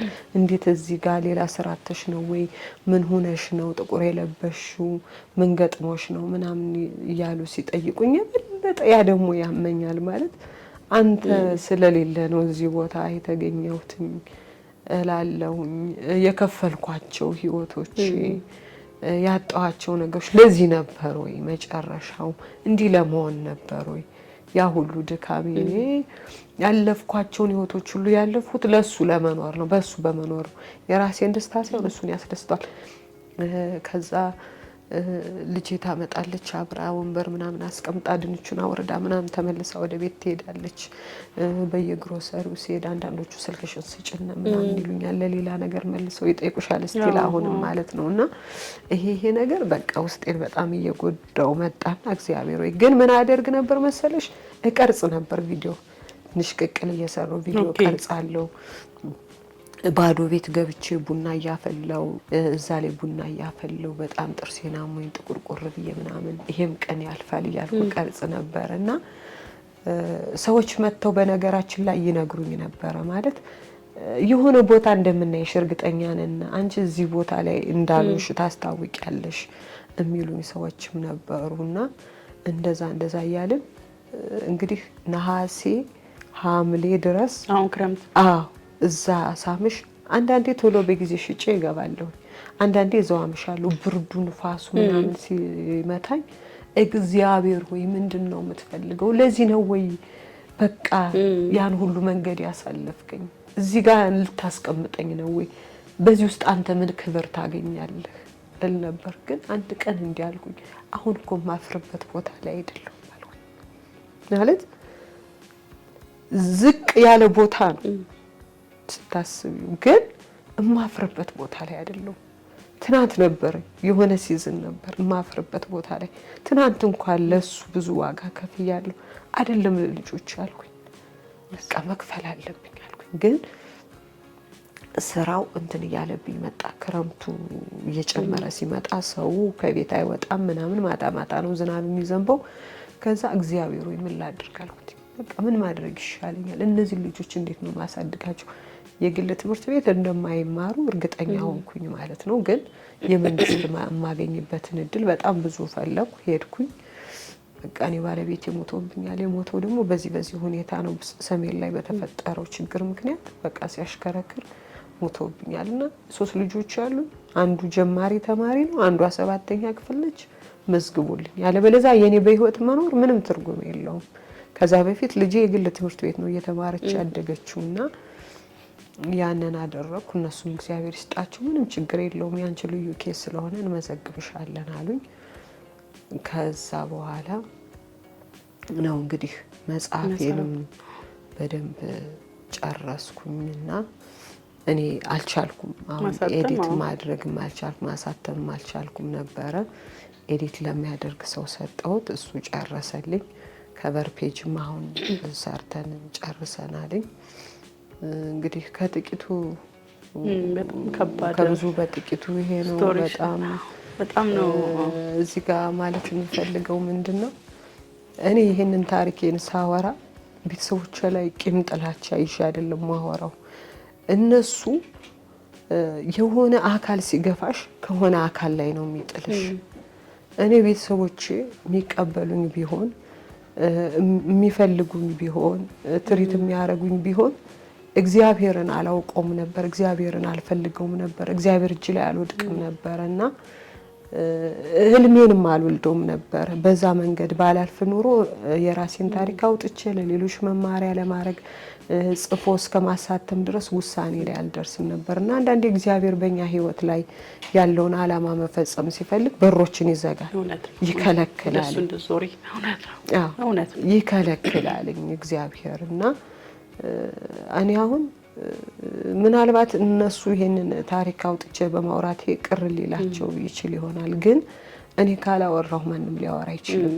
ምክንያቱም አስበሽዋል ከ13 ዓመት እስከ 34 ዓመት ድረስ ኦልሞስት 21 ዓመት ታሪክ ነው ይሄና ይሄን ሁሉ መንገድ ማንም ሳያግዘኝ ማንም ሳይረዳኝ እግዚአብሔር ብቻውን ነው ያሳለፈኝ። አንዳንዶቹም ያጠፉ ናቸው፣ አንዳንዶቹም ይገሉ ናቸው። በጣም ብዙ አይነት የህይወት ውጣ ውረዶችን አልፍ ያለሁኝ። ሌሊት ላይ ጩቤ ወጥቶብኝ ዱርዬ ይዞኝ በጩቤ እስከ መወጋት ደረጃ ሰው ደርሶ እስከሚያስጥለኝና ያላለፍኳቸው መንገድ የሉምና በነዛ ሁሉ በወሊድ ሰዓት የሚገጥሙሽ እነዚህ ሁሉ ለምን አልሞትኩም ለምን አልጠፋሁኝም? እግዚአብሔር በህይወታችን መፈጸም የሚፈልገውን ዓላማ መፈጸምና ከመራራው ህይወቴ ውስጥ ትክክለኛው ስብና የተሰራ ማለት እግዚአብሔር ገርፎ ነው ያስተማረኝ።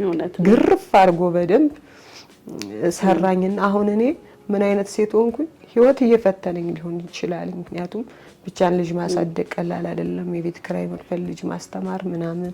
ግን በየትኛውም ሁኔታ ውስጥ ግን አሁን እጅ አልሰጥም። እኔ በህይወት እስካለው ድረስ ለልጆቼ መክፈል ያለብኝን ዋጋ ከፍላለሁ። ቤተሰቦቼም ጋር በእኔ በኩል ምንም ቅራኔ የለም። ለመቀጠል ልቅሶች ላይ አለመገኘት በጣም ህመም አለው፣ ፔን አለው። እንደሚቸግርሽ እያወቁ ደውለሽ ምን ቸግሮሻልኝ አለመባል፣ ለልጅ እንኳን ወተት እንግዛ አለመባል፣ ልጄ ወተት ትጠቀማለች አለመባል በጣም የሚያም ነገር ነው። ግን ይሄ ሁሉ ለመልካም ነው። እኔ ተቀብዬዋለሁ። ምክንያቱም እነሱ በጨከኑ ቁጥር እኔ ጠንካራ ሆንኩኝ፣ እኔ ጎበዝ ሆንኩኝ። ይሄ አልነካም ትናንት ላይ ኧረ እኔ ይሄን ስራ አልሰራም ምናምን የምለውን ሁሉ ደፈርኩኝ ማለት ነው። እና የሚገርም ነው። ይሄን ነው የሆነው እንግዲህ የሚገርም ስቶሪ ነው ያወራሽኝ ሃይሚ። አዎ በጣም የሚገርም ነው። አትመስልሽ ናት። አይ ነው መጽሐፉ ላይ ብዙ ነገር እንዳለ አውቃለሁ። በጣም ብዙ ነገር መጽሐፉ ይነግረናል። ብዙ ያልተነኩ ታሪኮች እንዳሉሽ ምናልባት ከህይወትሽ እንግዲህ ከታሪክሽ ከመጽሐፉ ታሪክ ምናልባት 25% ነው ሊነገርሽ ለኔ እንዳለ። አብዛኛው ታሪክ እዛ ውስጥ አለ፣ ዝርዝሩ ታሪክ እዛ ውስጥ አለ። ብዙ ሰዎች ይማሩበታል ብዬ አስባለሁ። ያ ሁሉ ችግር ውስጥ ያለሽ፣ በዛ ሁሉ ሀዘን ውስጥ ያለሽ አትመስይ፣ ውበትሽ እንዳለ ነው የሚናት። እግዚአብሔር እንግዲህ ጸጋውን ስላለበሰሽ ነው። እግዚአብሔር በጸጋው መኖር ማለት ይሄ ማለት ነውና በጣም ትልቅ ነገር ነው። አዝናለሁ ስለ ባለቤትሽ ሕልፈት፣ ነፍሱን በአጸደ ገነት ያኑርልን። ግን በኖራችሁበት 20 ዓመት ውስጥ ግን ፍቅርን በደንብ አጣጥመሽዋል ብዬ አስባለሁ። ወጣ ገባም ቢሆን በጣም ለፍቅር የተከፈለ ትልቅ ዋጋ አለና አንዳንድ ባሎች እያሉ የሉም። ባል አለ ይባላል፣ ባል ሳይሆን የሌሉ ባሎች አሉ፣ ሚስቶችም እንደዛው። አንቺ ግን ኖረሽም እሱም ኖራችሁታል ህይወትን ቢያንስ 20 ዓመት ያልተቋረጠ ፍቅር ወጥተሽም ተመልሰሽ የተቀበለ ባል በጣም ትልቅ ነገር ነው። የለም ኢትዮጵያ ውስጥ ብዙ እንጃ ይሄ ታሪክ አለን የሚሉ ካሉ መጥተው ቢያጫውቱኝ ደስ ይለኛል። ያንን ይቀበላል ብዬ ስለማላስብ ለበቀል ለመጥፎ ነገር ይሄዳል እንጂ ያን ተቀብሎ አብረን እንሆን የሚል ባል በጣም መታደል ነው። የኖርሽውን ፍቅር ዘላለም አጣጥሚው። በቃ ዋጋ ከፍያለሁ ያልሽው ስለ ፍቅር ነው የከፈልሽው።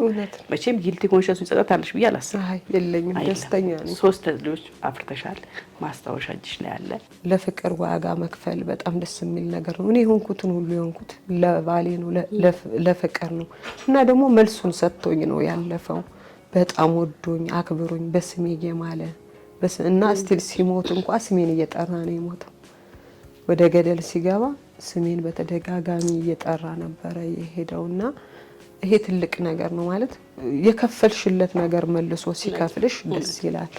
አሁን ላይ ግን ለማይከፍለን ነገር ነው የምንከፍለው እና በጣም በተለይ ቲኔጀር ላይ ያሉ ወጣቶች።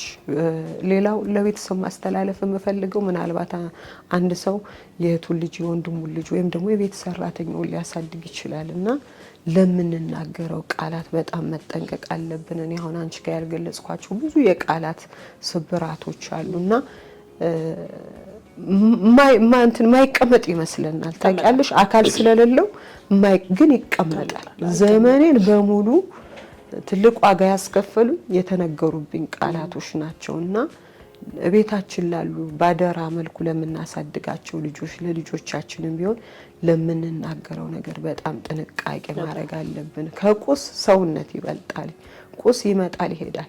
ትናንት የነበረ ቁስ ዛሬ ላይኖር ይችላል። እኔ ግን አለሁ እና ይሄ ስለሆነ ይሄንን አስባችሁ ወላጆችም ስታሳድጉ ያደራ ልጆቻችሁን በታማኝነት በቃ እንደ ቤተሰብ አድርገሽ ከተቀበልሽ አንሰው እንደ ልጅሽ ትቀጫዋለሽ፣ እንደ ልጅሽ ትመክሪዋለሽ እንጂ ናውጣ ናግባ ባሻሂድ ባሻህና ማለት ነገ ያ ሰው ካደገ በኋላ የህይወቱን ትልቅ ስህተት የሰራችሁት እናንተ ልትሆኑ ትችላላችሁ ለማለት እፈልጋለሁ። ትልቅ ሌሰን ነው የነገርሽን። አግዙኝ። እኔ መጀመሪያ እኔ መጽሐፌ እንዲታተም ነው የምፈልገው። ከዛ ውጭ እኔ ባለሙያ ነኝ፣ እሰራለሁ። አንዳንዴ ስራዎች ስኬት ላይ ላይሆኑ ይችላል እንጂ አሁንም ጸጉር ቤት አለኝ እሰራለሁና ጸጉር ከፍተሻል? አዎ እዚህ ኮዬ ነው ያለው። ትንሽ ሰው ለመጋበዝ ሰፈሩ አይመችም መታችሁ ተሰሩ ለማለት። አሁን ግን ምናልባት ነገሮች ከተስተካከሉልኝ ወደ ገርጂ ወደ መሀል ከተማ ገብቼ እሰራለሁ ብዬ አስባለሁ። እኔ ትንሽ መደገፍ ነው የሚገባኝ። ልጆቼ ትንሽ ከተደገፉ ሞር ደግሞ መጽሐፍ ከታተመ ከዛ በኋላ የሚባርክም እግዚአብሔር ነው። እውነት ነው እና እውነት ነው። በረከትን የምጠብቀው ከእግዚአብሔር ነው። ነገር ግን መንገድ እፈልጋለሁ፣ ለመውጣት መንገድ እፈልጋለሁ። መተንፈስ በጣም እፈልግ ነበር፣ ግን የእውነት በጣም ነው ያስተነፈሽኝ። አልቅሻ አልወጣልኝም ነበረ። ይሄኛውን ፓርቲን ማንም ሰው አያውቀውም። አልተረዳሽም? አዎ ሰው አልተረዳኝም። የት አለፌ የት እንደመጣው የት እንደደረስኩ ምን ያህል የተገፈው ልጅ እንደሆንኩኝ አልተረዱም። ስቲል ቤተሰቦች አሁን ምናልባት ይሄንን አሁን ነው ሊረዱኝ የሚችለው። ምክንያቱም ምን ያህል በጉድለት ውስጥ እንደኖርኩኝ አሁን ይረዱኛል ብዬ አስባለሁ። ታሪክሽን ስላካፈልሽኝ አመሰግናለሁ። ጸጉር ቤት ማከፈተልሽ እንዴት ስትመጪ? ጸጉር ቤት የከፈትኩትኝ ኦዲየንስ ስለሚጠይቅ ነው ማለት። ጸጉር ቤት የከፈትኩትኝ ቦታ ነበረኝ እዛ እና ግን በጣም በሚገርም ሁኔታ በጣም በርካሽ ነው የሸጥኩትኝ እዛው እንዳልኩሽ። አሁን ያለ የሰላም እጦት አለ። ባለሀብቱ በሙሉ ወደዚህ ሽፍታ አድርጓልኝ ምናምንና ከነዛውም በባሌ ስም ነው የነበረው ቦታውና እንትን ማለት አለበት ተብዬ ማለት ሌላ ሚስት ወይም ሌላ ልጆች ሊኖሩት ስለሚችሉ በቃ እንገዛሽም ተብዬ በጣም ለምኜ አልቅሼ በጣም በርካሽ ሽጬ መጥቼ ጸጉር ቤት ከፍቻለሁ። ያው ትንሽ ሰፈሩ ከከተማ ወጣ ያለ ስለሆነ ብዙ ስራ የለውም። ሽፍት ለማድረግ እያሰብኩኝ ነው። ለዛ ደግሞ ያው ሌላ የቤት ኪራይ የ3 ወር ያስፈልግሻል፣ ሌላ ደላላ፣ ሌላ ወጭ ምናምን አለ። እሱን ለማድረግ ደግሞ ትንሽ ይሄ መጽሐፌን ጉዳይም ወደ ሆነ መግፋት ፈልግ ያለሁኝና ይሄ ነው ያለው ነገር። አሁን ሌላው ነገር እዚህ ጋር ያልተናገርኩት ነገር አንድ የዘለልኩት ነገር አለ። በእርግጥ መጽሐፌ ላይ የሚነበብ ይሆናል። ባለቤቴ በድንገት እንደሚሞት ጽፌ ነበር። እውነትሽን ነው? አዎ። ስቲል እስካሁን ድረስ እንዴትና ለምን እንደጻፍኩት ግን አላስታውስም። ስቲል አሁን እና ልክ ከሞተ ከ2 ወር በኋላ አንስቼ መጽሐፎቼን በእውነት ከዚህ በኋላ እግዚአብሔር ይሄ መጽሐፍ ይታተማል እያልኩ ሳነብ ያለፍኳቸውን ነገሮች ሁሉ ጽፌ ግን አሁን ሰይጣን መጥቶ ባልሽ በድንገት በዚህ ጊዜ ቢሞት ምን ታረጊያለሽ ብሎ አለኝ ብለህ ጽፈሽዋል? ጽፌያለሁ። ልክ ያን መጽሐፍ ሳይ እንደዚህ ነው የወረወርኩትኝ ማለት ነው።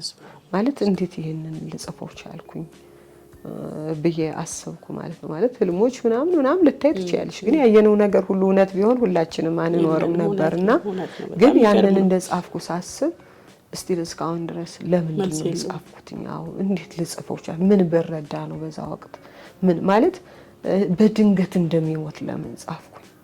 ማለት ሞት እኮ ትጠብቂያለሽ። የሆነ ሰው ወጥቶ ሲገባ ወይም ሲያመው እንዲህ ቢሆን ግን እንዴት በድንገት ይሞታል አልኩኝ። የሚሞትበት ሲዝን ራሱ በመጥፎ ሰዓት እንደሆነ እንዴት አሁን ድንገት በዚህ ሰዓት ቢሞትብሽ ምኑን ከምን ታረጊያለሽ ነገር ነው የጻፍኩት። ያለውበት ሲዝን የማጣት ሲዝን ነው። ምንም ነገር የለኝም። በዛ ላይ እሱ ድንገት ቢሞትብኝ ምንድነው ማደርገው የሚለውን ጽፌ ሳገኝ በጣም ነው የተገረምኩት። ግን ከዛ በኋላ ነው በአንድም በሌላም መንገድ እግዚአብሔር የሚያውቀው መከራ እንደተቀበልኩ የገባኝ።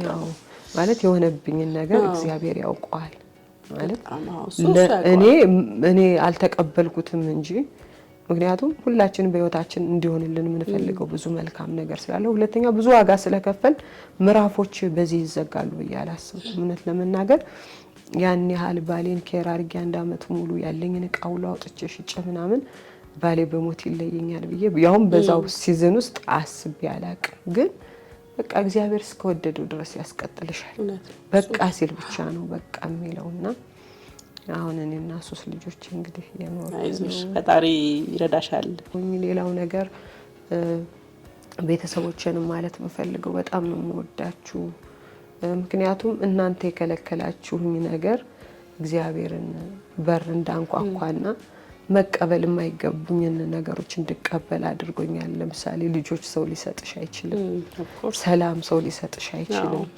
ከዛ ሁሉ ነገር ወጥተሽ እንዲህ በተረጋጋ ማንነት መኖር ሰው ሊሰጥሽ አይችልም እና አንዳንድ ግፊያዎች ወደ ተሻለ ምዕራፍ የሚያሻግሩ ናቸው።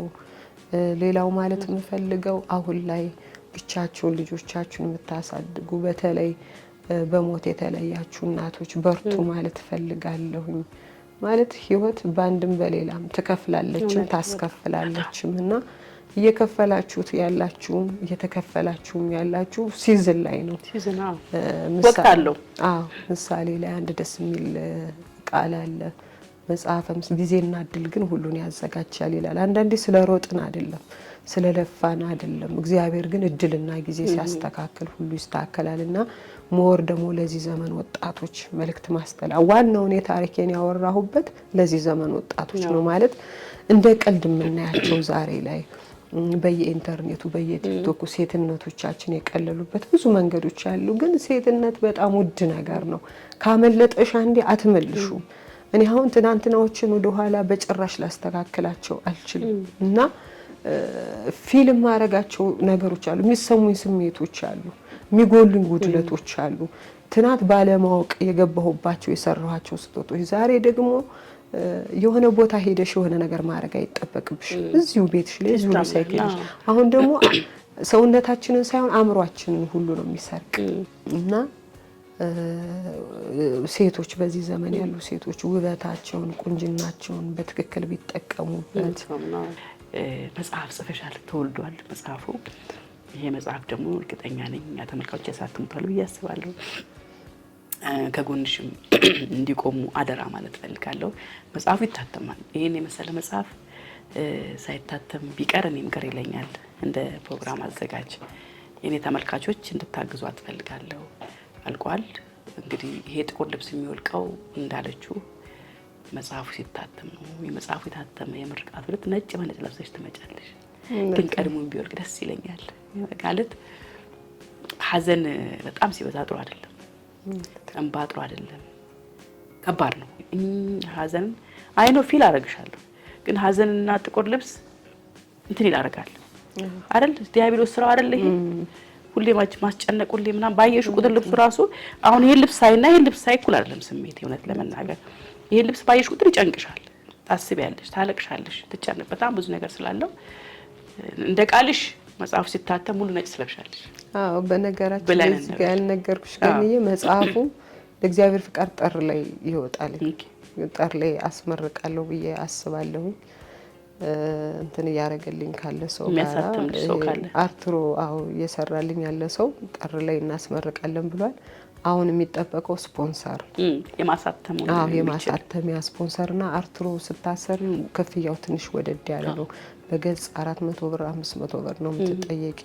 እስከ 300 ምናምን ሲሆን ደግሞ ወደ 200 ምናምን ሺህ ብር ይሆናል ከዛ ማሳተም ያለና ኤክስትራ እስከ 500 ሺህ ብር ነው እንግዲህ ያስቀመጠልኝ ማለት ነው ባለሙያው ኤክስትራ እስከ 500 ሺህ ብር ከዛ ደግሞ አነስ ካለ ከ300 እስከ 400 ሺህ ብር ድረስ ይጨርሳል ነው ያለኝና እንግዲህ እግዚአብሔር ሰው ያዘጋጃል ብያምናለሁ እስካሁንም በብዙ ህይወት ሳልፍ እግዚአብሔር ሰዎችን ያዘጋጀ ነው ያስቀጠለኝና እግዚአብሔር መቼም ሰው ነው የሚልከው አካል አይለብስምና ዛሬም ደጋግ ሰዎች ይኖራሉ እንደኔ ደግሞ የራሳቸው ፔን ያላቸው ሰውን ጊዜና እድል ነው በነገራችን ላይ ጊዜና እድል የተሰጣቸው ሰዎች ገንዘብ ያላቸው ዕውቀት ያላቸው ዝና ያላቸው ሰዎች ይሄንን ነገር አድርገው ከኔ ልቅ ልጆች የተሻለ ነገር ይገባቸዋል በእውነት አንዳንዴ በመውለድሽ ትደሰቻለሽ አንዳንዴ ደግሞ ከኔ በመወለዳቸው ደግሞ ፊልም ማረጋቸው ነገሮች አሉ በርግጥ እዚህ ምድር ላይ ያለ ነገር በሙሉ አብሮን የሚኖር የሚቆይ ነገር አይደለም ግን እኛም አንቆይም እንኳን እኛም ራሳችን ሀያጆች ነንና ትልቁን ኃላፊነት እግዚአብሔር እንደሚወስድ እርግጠኛ ነኝ አባት ለሌላቸው ልጆች አባት ስለሚሆን ግን ደግሞ ሰው ያስፈልግሻል ልጆቼ የግል ትምህርት ቤት ቢማሩ ደስ ይሉኛል የተሻለ ኑሮ ቢኖሩ ደስ ይሉኛል እኔ ልጅነቴን ተነጥቄያለሁ ልጆቼ ግን ልጅነታቸውን እንደ ልጅ ቢኖሩ በጣም ደስ ይለኛልና ምናልባት አንቺን ማግኘት የሚፈልግ ሰው ካለ ቤተኛው ስልክ ቁጥር ያገኝ 09 18 02 32 98 እንዲሁም ደግሞ የሥራ ስልክ የምጠቀምበት አለኝ 09 79 47 80 75 እሺ ምናልባት አካውንት ነምበር እስካስፈልገን አካውንት 10088 83 27 37 ሃይማኖት ምህረት ብላችሁ ተመልካቾች እስቲ አግዟት ከጎኑ አቁሙ መጽሐፉ እንግዲህ ይታተማል ብለን ተስፋ እናደርጋለን ከፈጣሪ ጋር መታመን ፈጣሪ ያግዝሻል ብዬ አስባለሁ አይዞሽ ጠንክሪ ተመልካች ከጎንሽ ይቆማል ብዬም ተስፋ ስለማድረግ ነው ይሄንን ብልሽና አይዞሽ ሃይሚ በርቺልኝ እናት ስለመጣሽ ታሪክሽን ስላካፈልሽ እጅግ በጣም አመሰግናለሁ ተመልካቾቻችን እንግዲህ የልብ ነው የተሰኘው ፕሮግራማችን ላይ ነበር ኑ እንመስክር የሚል አዲስ ፕሮግራም መጀመር ፈልጌያለሁ በህይወታችሁ የገጠማችሁን ተስላችሁ ይሆናል ተጨንቃችሁ ታማችሁ በብዙ ሀስል ውስጥ በብዙ ስቃይ ውስጥ አልፋችሁ ግን ደግሞ በስለትን በተለያየ ምክንያት ወደ ቤተክርስቲያን ሄዳችሁ የተደረገላችሁ ያገኛችሁ የተፈጸመላችሁ የምትፈልጉት ነገር እግዚአብሔር ያደረገላችሁ አንዳንዴ የትኛውና መድረክ አግኝቼ ለመስክር የምትሉ ሰዎች ተወራላችሁ ይስላሰብኩኝ ለምን ይሄን ፕሮግራም አልጀምርም ብዬ ድንገት አምሮ ውስጥ አቃጨረና ይሄን ፕሮግራም መጀመር ፈልጌያለሁ ኑ ውስጣችሁ ያለውን ነገር መስክሩ ለዓለም አሳውቁ ብዬ ማለት ፈልጋለሁና ይሄንን ማድረግ ከፈለጋችሁ መመስገብ ከፈለጋችሁ በ0905 83 22 80 ደውሉልን ተመዝገቡ ትቀርባላችሁ ውስጣችሁ ያለውን ፈጣሪ ያደረገላችሁ ነገር በአደባባይ ተመሰክራላችሁ በአዲስ ቅነት ንቃት ዩቲዩብ ማለት ነው እንደዚህ አምሬ እንደመጣው እናንተ ላደረገኝ ለአማር ዲዛይን እጅግ ምስጋና ማቅረብ ፈልጋለሁ በርካታ የሽፎን ልብሶችን በተለያየ ዲዛይን እየሰሩ ያቀርቡ ነው የሚገኙት በ0941 15 65 64 ላይ ተደውሉ ታገኙዋቸዋላችሁ እንዲሁም ደግሞ 22 ማዞሪያ አበጋዝ ሆቴል አጠገብ የሚገኘው ሴንተር አዲስ አንደኛ ፎቅ እንግዲህ የሱቅ ቁጥር 108 ላይ ይገኛሉ። ጎራ ብላችሁ ብታዩ የሚገራርሙ ፋሽኖችን ታገኛላችሁ። ላማር ዲዛይን እጅግ በጣም አመስገን እፈልጋለሁ። የዛሬውን ባለ ታሪኬን ታሪክ ሰምታችኋል ተመልካቾቻችን። እንግዲህ አብሯት ከጎኗ እንድትቆሙ አድራ ማለት እፈልጋለሁ። የዛሬ ፕሮግራም ይሄን ይመስል ነበር። ይሄን ፕሮግራም ስመራ ቆይተኛ አርቲስት ገነት ንጋቱ ነበርኩኝ። የዛሬን ጨርሻለሁ። ታሪክ አለን የምትሉ ሰዎች ካላችሁ በ0905 83 22 83 የስልክ መስመራችን ላይ ደውሉልን። ዋትስአፕ፣ ቴሌግራም፣ ኢሞ እና ቫይበር ላይ እንደዚሁ 5 ደቂቃ የህይወት ታሪካችሁን በድምጽ ቀርጻችሁ ብትልኩልን አይተን ገምግመን እንጠራችኋለን። የዛሬን ፕሮግራም ጨርሻለሁ። ሰላም ለእናንተ።